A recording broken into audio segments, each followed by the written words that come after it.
sublayer of data link layer. The data link layer itself is divided into two functionalities, right, or two layers which are depending upon the functionalities which are implemented in a data link layer. Correct? So the first layer, first sub layer of data link layer is a link control, and the next sub layer is a multiple access resolution.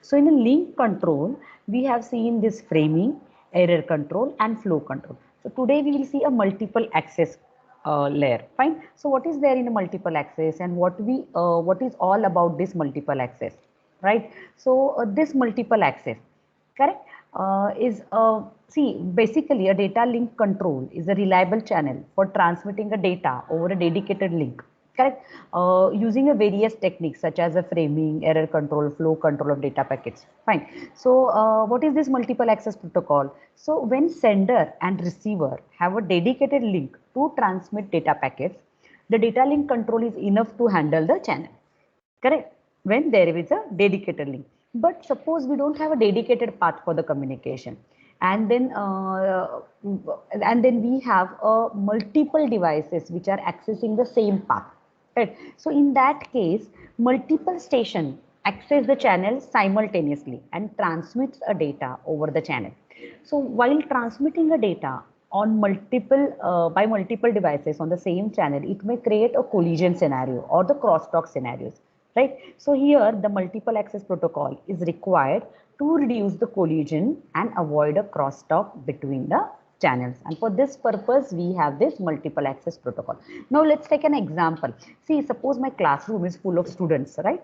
And when a teacher asks a question, all students, right, all the students in the class start answering the question at the same time. So what they do, on a small channel, they transfer a data simultaneously. Correct. So all the students respond at the same time, due to which a data is overlap on a channel, or data may get lost on the channel, correct. And therefore it is a responsibility of a teacher, right, a responsibility of a teacher is a multiple access protocol, a responsibility of a multiple access protocol to manage the students and make them one answer at a time. Fine. So these are the different types of multiple access protocol, right? So this multiple access protocol are subdivided into different process as given in the image. So are you able to see this image? Yes. So what are these different protocols? So the protocols are random access protocols, controlled access protocols, and channelization protocols, right? So in a random access protocol, we have Aloha, we have CSMA, we have CSMA CD, and CSMA CA. In controlled access, we have reservation, polling, token passing. And in channelization protocols, we have FDMA, TDMA, and CDMA. Now let's go for these random access protocols. Fine. So let's move for this random access. Now what does this random access do? So in a random access or a contention method, no station is superior to another station, and none is assigned the control over another. Understood, all of you? So in this protocol, all station has the equal priority to send the data over a channel, right? So in a random access protocol, one or more stations cannot depend on another station, nor any station control another station. So everyone is independent and everyone is having equal priority to send the data over a channel. So depending upon the channel's state, each station transmits a data frame.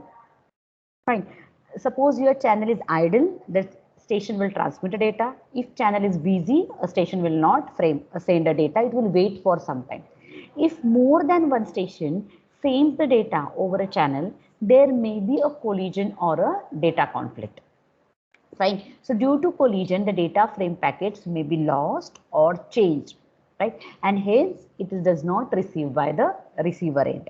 Fine. So there are different methods of random access protocol for broadcasting the frames on the channel. So these methods are the Aloha, CSMA, CSMA CD, and CSMA CA. Correct? So let's look for these methods one by one. So this is my Aloha method. Correct. Now, what is this Aloha random access protocol says? This particular protocol is designed for wireless LAN. That is a wireless local area network, but can also be used in the shared media to transmit a data, right? Using this method, any station can transmit a data across a network simultaneously when a data frame set is available for transmission. So in Pure Aloha, what we do is we transmit a data whenever data frame is available. Correct. So there are few rules for Aloha. The rules are any station can transmit a data to a channel at any time. This is the first rule. Second rule is it does not require any carrier sensing. Carrier sensing का meaning है the one who is going to carry the data. The station doesn't sense whether that carrier is free or busy. It just transmits a data whenever there is a data available for transmission. So collision and data frames may be lost during the transmission of a data through multiple stations. Acknowledgement of a frames exists in Aloha, hence there is no collision detection. It requires a retransmission of a data after some random amount of a time. This is a simple principle of Aloha. Now there are two types of Aloha. The first type is pure Aloha and the second type is a slotted Aloha. The one we are looking on the screen is a type which is a pure Aloha. You can see here it is written that frames in a pure Aloha network. Now let's see what is this pure Aloha all about. So let me explain you the basic functionality of pure Aloha. Whenever data is available for sending over a channel at a station, we use pure Aloha. So in pure Aloha, when each station transmits data to channel without checking whether the channel is idle or not. So the chances of collision may occur and the data frame can be lost. So this is a functionality of a pure Aloha. When any station transmits the data frame to a channel, the pure Aloha waits for the receiver's acknowledgement. Correct? It transmits the data and waits for the receiver's acknowledgement. If it does not acknowledge the receiver end within a specified time, please remember this is the important term, within a specified time, the station waits for the random amount of a time called a back of time. Correct? And the station may assume that frame has been lost or destroyed and therefore it retransmit the frame until all data are successfully transmitted to a receiver. So here also we can see that once the data is ready, station starts transmitting a data. But we can see that there is a collision duration also. So on a carrier, when multiple stations are transmitting a data at the same time, it is my collision duration. Correct? So from the this flow graph, we can easily identify the procedure for the pure Aloha, which I have just explained. So what does it do? It sends a frame. It waits for some time to receive the acknowledgement. If acknowledgement is not received, again it will send a frame. Correct? And then if acknowledgement is received, then there is a success, correct, in transmission of a data. So this is a simple procedure of a pure Aloha system. Correct. Now let me explain you the throughput of pure Aloha system. Correct. So what is this throughput of pure Aloha system? So over here we can see that. So in the image only we can see that there is a total vulnerable time of 2 into TFR. What is a TFR? It is a frame transmission time. Correct. So total vulnerable time of pure Aloha is 2 into TFR. Right. So maximum throughput occurs when G is equal to 1 by 2. Right. So that is my 18.4%. So successful transmission of a data is S is equal to G into e raised to minus 2G. So that is a throughput which is calculated for the pure Aloha. Fine. So now let's move towards the slotted Aloha. Correct. Now what is this slotted Aloha? So the slotted Aloha is designed to overcome the pure Aloha's efficiency, because pure Aloha has very high possibility of frame hitting, right? Because whenever frame is ready, the frame is put by the station on the channel, and that's the reason there is more chances of the collision, right? So what do we do in a slotted Aloha? In a slotted Aloha, the shared channel is divided into fixed time intervals called slots, so that if a station wants to send a frame to a shared channel, the frame can only be sent at the beginning of the slot. as you can see from the image, that a frame can only be sent at a beginning of a slot, and only one frame is allowed to be sent to each slot. Right? And if the stations are unable to send the data to the beginning of the slot, the station will have to wait until the beginning of the next time slot. So if my data is ready, but it is not the beginning of a slot, then what I have to do as a station? I have to wait for the next slot, the beginning of the next slot. However, the possibility of a collision remains when trying to send a frame at the beginning of two or more station time slot. Correct? So here the efficiency is increased. It is increased to 37%. Correct? Because the total vulnerable time required for slotted aloha is TFR. From the image, we can easily see that at the start of the time frame only we are allowed to send a data. Correct? So this is my slotted aloha. Now let's look at the CSMA. Right? What is the CSMA? CSMA is a carrier sense multiple access protocol. It's a carrier sense multiple access protocol based on the media access protocol to sense the traffic on the channel. What do you mean by to sensing the traffic? It senses where your carrier is idle or busy before transmitting the data. Fine. So what does it mean? It means that if the channel is idle, the station can send data to the channel. Otherwise, it must wait until the channel becomes idle. Hence, it reduces the chances of collision on a transmission media. Fine. So there are different access methods of the CSMA. That is a carrier sense multiple access protocol, right? So these different access methods are one persistent, non-persistent, and one persistent, non-persistent, and P persistent. Fine. So what are these different methods? Let's look into details of it. So please look at the image of one persistent method, the first image on the screen. That is my one persistent image. Correct? So are you able to see the first image on the screen? That is my one persistent method. So let me explain what is this one persistent method. So in the one persistent mode of CSMA, that defines each node first sends the shared channel. Right? And if the channel is idle, if my channel is idle, it immediately sends the data.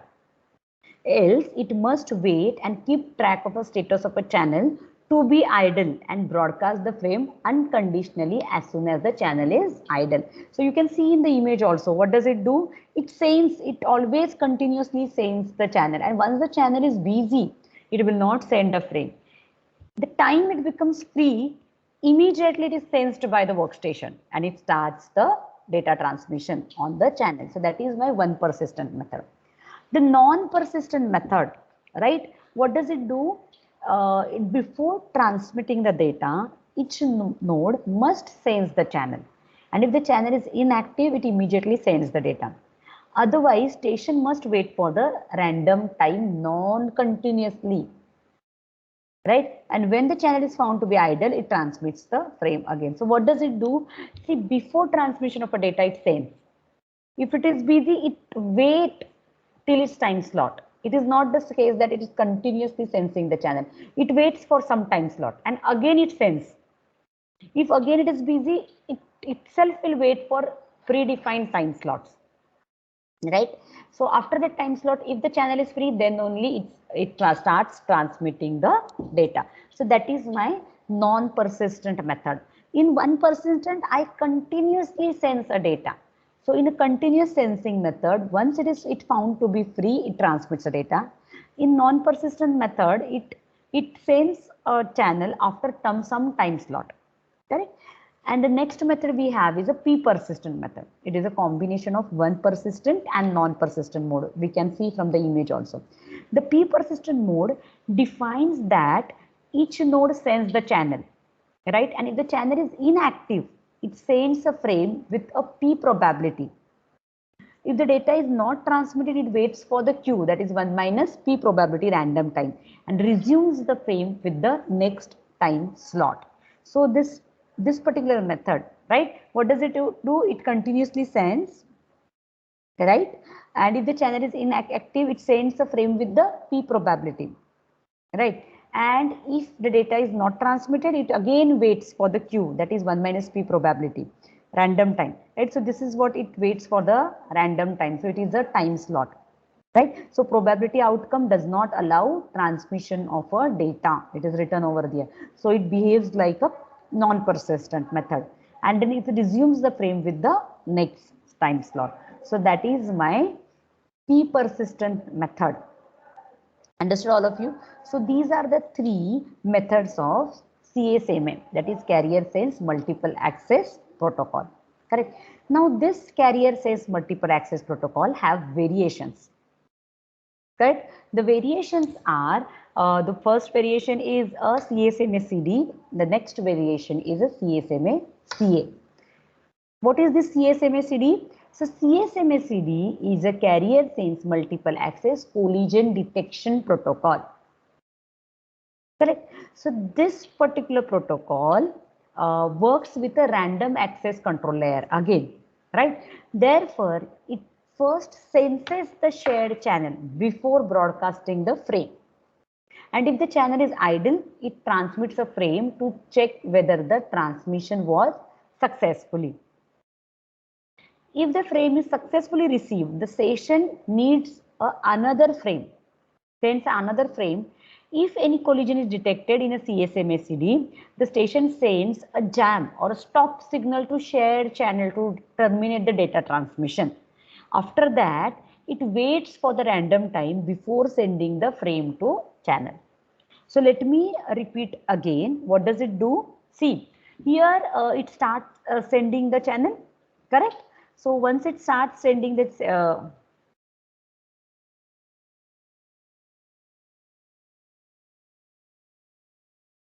here we can see that it start with this first bit of A, right?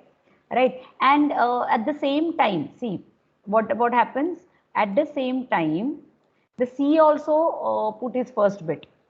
Correct. So, see, here the C has put up his first bit. Here the A's D bit is getting transmitted. So, this is the position where my collision occurs. Right. Since the collision has occurred at one of the position, it will again take some time to uh, to uh, to sense a station A and a station C that the collision has occurred. Right. So, this is what the A's collision detection and abortion, and this is C's collision detection and abortion, right? So it takes a little time for that, right? So what does it do? So as I explained you that whenever it says that the collision has occurred, it will send a jam or a stop signal to shared channels to terminate the data transmission. So after that, it waits for the random time before sending a frame to a channel, correct? So this is how my CSMA CD works. You can see that. What does it do? It apply one of the persistent method, correct? Or one persistent or non-persistent or pre-persistent method, right? Then transmission is done, right? So if collision has occurred and if it is detected, it sends a jamming signal to all and waits for this back of time, right? It is written over there. The TB is a back of time. So which is equal to R into TP. That is a maximum propagation time, correct? So it waits for that back of time. This R is a random number between 0 to 2 raised to K minus 1. Or K tha, K is the count for which we are eligible to send a method. So number of times we are eligible to send a frame.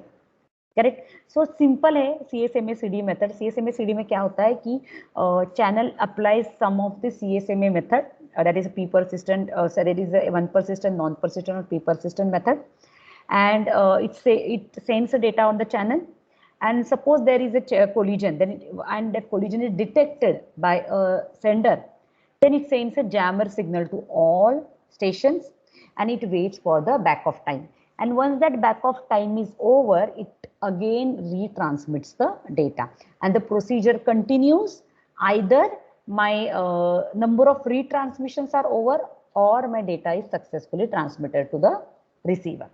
By these two methods, this procedure will be continued, right? After this, we have the CSMA CA method. Correct. Now, what is the CSMA CA? What do you mean by CA? So, CSMA CA is carrier sense multiple access collision avoidance method. Right? It avoids the collision. So, what does it do?